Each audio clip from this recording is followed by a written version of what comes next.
Hey guys, subscribe for daily content. And if you're shopping for gear, make sure you check out the description for the newest items at some of the very best online retailers.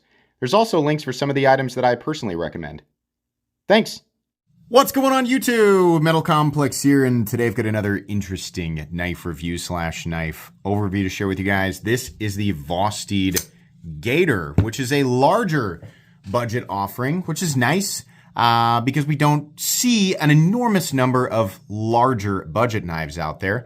It's got some interesting details to it, and it's made out of really nice materials, and honestly has a great price. It should be available right now. I will link it right down below so you guys can check it out. It comes in a few different color setups. It does help my channel when you use those links, but that's entirely up to you. Thanks so much to my patrons for supporting me. Thanks to Vosteed for supplying this knife for review. And please make sure to follow me on Instagram. That's been upside down this whole time. Please make sure to follow me on Instagram at metal_complex. So one of the interesting things about this, when I unboxed this, I was like, why are the thumb studs so little? And I'm sure that people pointed it out, but it actually comes with removable thumb studs. And right here at the beginning of the review, I mean, this is fine. I think for people who like really just, oh, I hate thumb studs. It's so thummy and studdy and always in the way. You know, if that's how you feel and that's, you know, you're all about that, then you can remove them or just leave the knife the way that it is, you know, when it gets to you. But for the sake of just talking about deployment, and by the way, it will deploy decently with these little nubs, not, you know, super duper well, but just, you know, to kind of showcase this with the thumb studs in the video, I'm just going to go ahead and attach them. So I can show you, number one, how it deploys with the actual thumb studs, and number two, how easy it is to install these things. I would definitely recommend Loctiting these. Thumb studs are not the types of things you want just kind of, you know, flying off of there. Use blue 242. If you're new to knives, it's confusing because it comes in a red bottle with a blue label. And the blue label is just thread locker, but what you want is 242. That's what you want on there. You can use red Loctite, but just in case you ever want to get them back off again, I would suggest using blue Loctite. Anyways, we can go ahead and proceed with the review now. Let's go ahead and measure this knife. It's not small. This is definitely on the larger side. Overall length of the Gator coming in at about 9 1/8. Blade length is coming in at about 3 I mean, if you measure down here, it's like 4 1/4, but truthfully, it's like 3.85, and the cutting edge is about 3.75 inches. So definitely on the larger side. Not as big as my Cold Steel 4MAX. I know, that guy's always down there. What are you doing, guy? What are you doing? Wasting everybody's time. Up against the Ontario Rat Model 1 and the Ontario Rat Model 2, it's definitely larger than both. How about up against the Spyderco PM2 and the Spyderco Para 3. It's so big that I don't have room for everything on the camera here. There we go. And then last but not least, let's put it up against the Benchmade Griptilian, or in this case, the Ritter Hogue, and the Benchmade Bug Out. It's definitely bigger than those as well. Let's go ahead and talk about the action here. Access to the liner lock is plentiful. Very easy to actuate. You can see there I'm a little hesitant is because there's a lot of blade coming down, and what's coming down on your finger, if you catch it right here, is just the nub, right? But the problem is that's about the point where the detemp ball goes up on the face of the blade. So you got to miss that and still have it land about right here, which is the very back of the unsharpened portion of the blade there. Any more and you're catching the initial part of the sharpened edge on your fingernail. So I'd be a little bit careful with it. Once you clear it though, it's essentially fall shut, and mostly because of the mass of the blade. The thumb studs work really well on this thing. I truthfully, when you know, and by the way, you can also front flip it. Little scary because of the size of it, right? And it's like the opposite thing that I always complain about. So when it's too small, the front flipper feels a little awkward, like you're going to throw it. This feels like you're going to throw it because it's too big.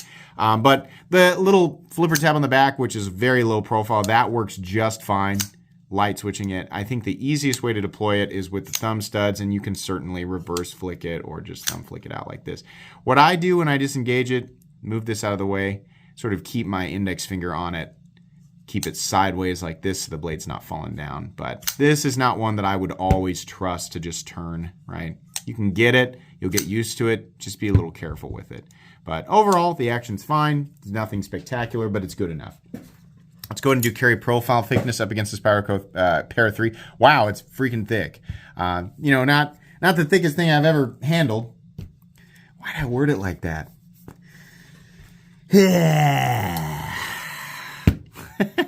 It's not Medford thick, but it's thick. Length and height up against the PM2 and Para 3, you're definitely going to notice this thing in your pocket. Continuing on with the innuendos, now I'm not going to be able to escape it, and people are going to, that's what she said, out of the rest of this review. There's nothing, that's what she said, the crap out of the rest of this review is what I was saying there, and there's nothing I can do about it, so okay. You know what? Go ahead and do that in the comments. Just timestamp, and then that's what she said. Whatever. Let's go ahead and measure blade stock thickness here real quick. So the blade stock thickness is, let's see, 130, says 137,000. It's not crazy. 135 is what I always say, middle of the road. Weight. This is steel. G10. Right? Actually, I think these scales are micarta, the blue micarta. And then we have 14C28N. There is another I think there might be another G10 variant of this. I'm honestly not sure. The weight is 6.5 ounces, so definitely on the heavier side. How is balance? It is actually, the balance is pretty good. There's a lot of blade here, so it's balanced right behind the pivot, which is great because that's where your index finger goes in the standard grip. So you're fine.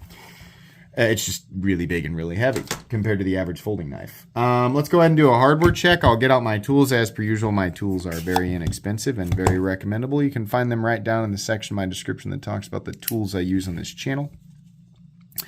The pivot is a T8, and all the body screws are going to be T6. There's just a couple on each side. No big deal. Same with the pocket clip screws. As long as you have the right tools for the job and a place to put your hardware, you should be good to go. Have we done everything? I think we have. Okay, let's move on here. It's a much larger folder than your average knife. But, if you're like me, you might like larger folding knives just for the novelty of them. I don't need a big pocket knife. I think there is a certain, there's a certain point where, someone might need a larger folding knife for day-to-day stuff, right? Like, nobody needs the Espada XL. You're going to have, your random goofball, like, trying to say, I actually, for my occupation, I actually do need, I need the Espada XL. I am a mountain climber, and I exclusively use the Espada XL to help scale. And at the same time, I find myself just constantly fighting off mountain ninjas. Like, they are just crawling all over that area. So it's really important that I have the Cold Steel Espada XL, not only as a scaling tool, but as a combat option, right?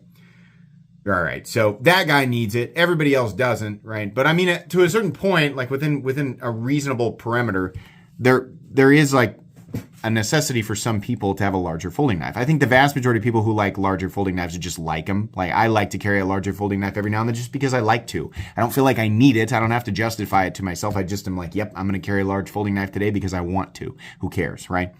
And that's kind of what this is. I mean, it's not so insane that it's like ridiculously impractical. In fact, it's actually fairly comfortable. I mean, it definitely is kind of bricky, right? And when we have flat, frag textured scales, the whole thing does kind of look like an alligator, I guess. Like, if an alligator was a knife and was blue, this is what it would look like.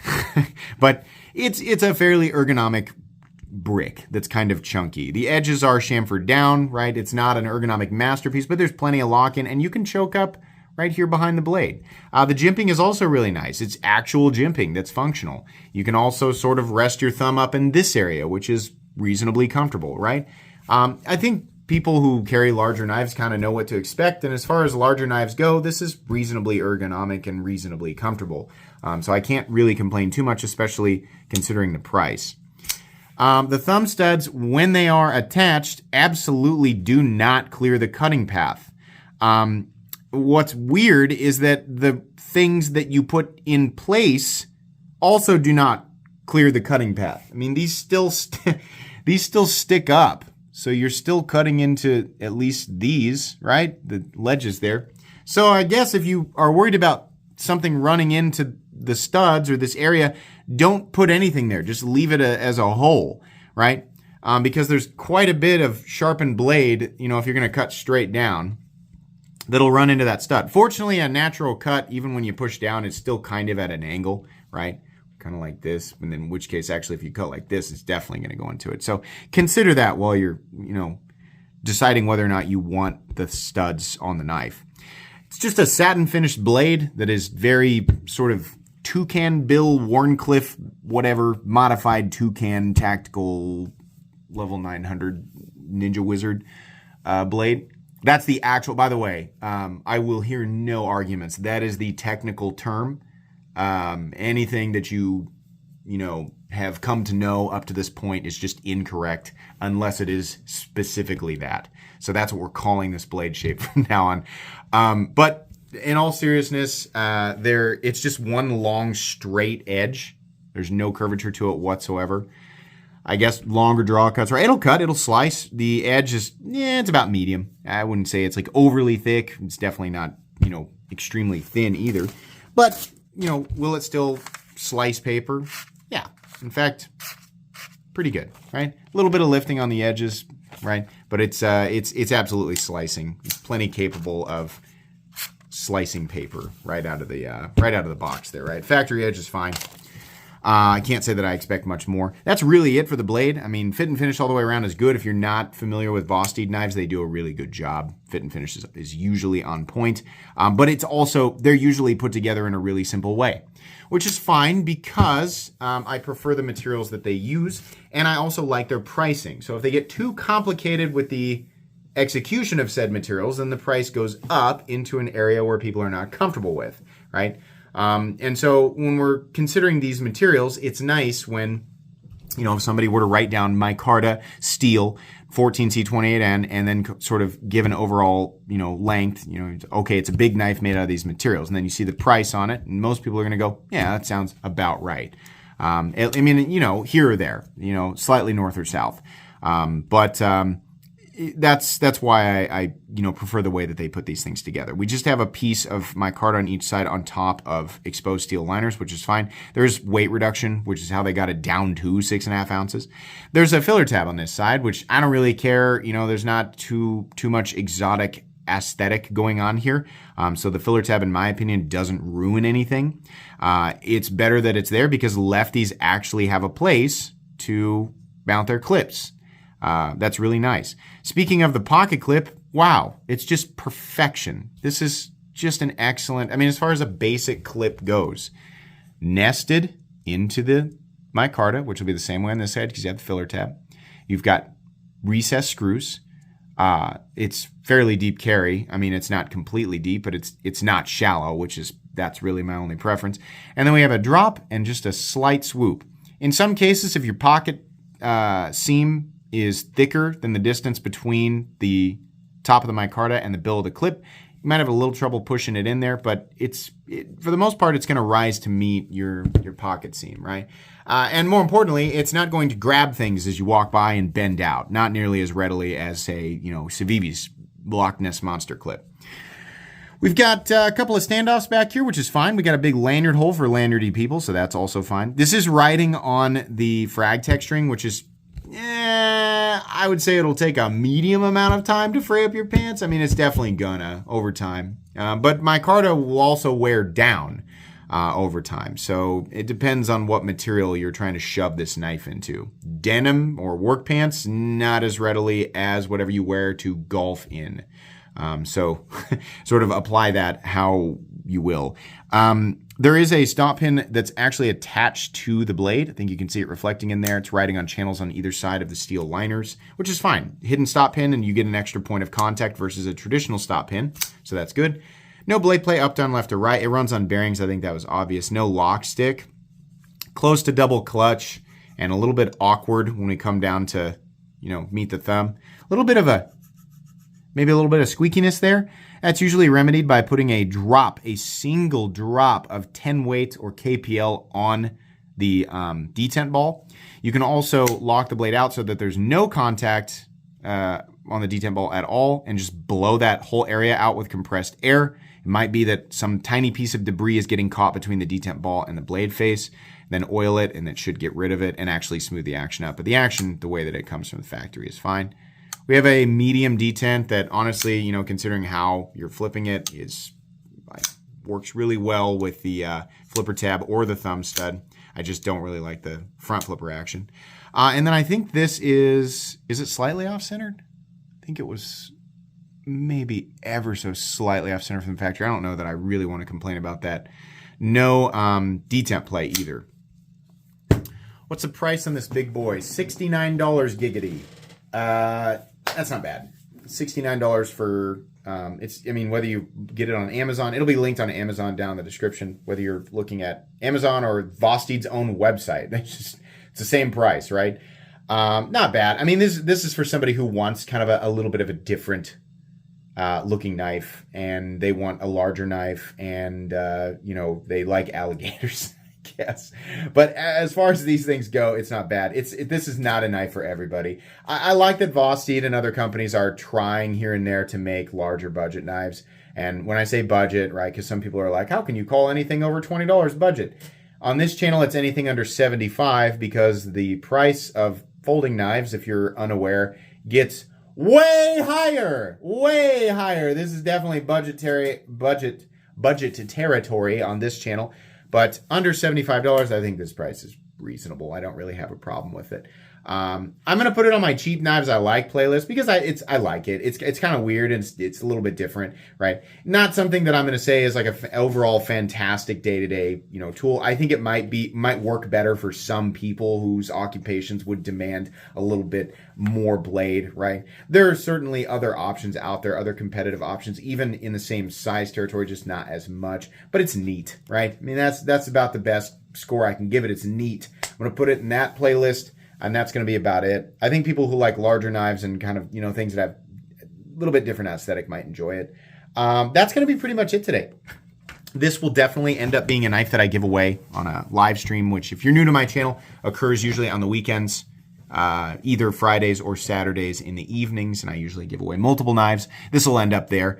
So you can maybe see this, maybe get a hold of it for yourself if you check out one of those live streams. But anyways, that's going to be pretty much it today. Please make sure to follow me on Instagram at metal_complex. If you enjoyed this video, leave a like. If you'd like to check out my other content, I do, of course, have lots of videos of knives that are either expensive or inexpensive that I do or don't like, so check those out. And if you enjoy all my content, go ahead and click on that Metal Complex logo right there and subscribe because there's definitely more coming. Thanks again for watching, everybody, and have a great day.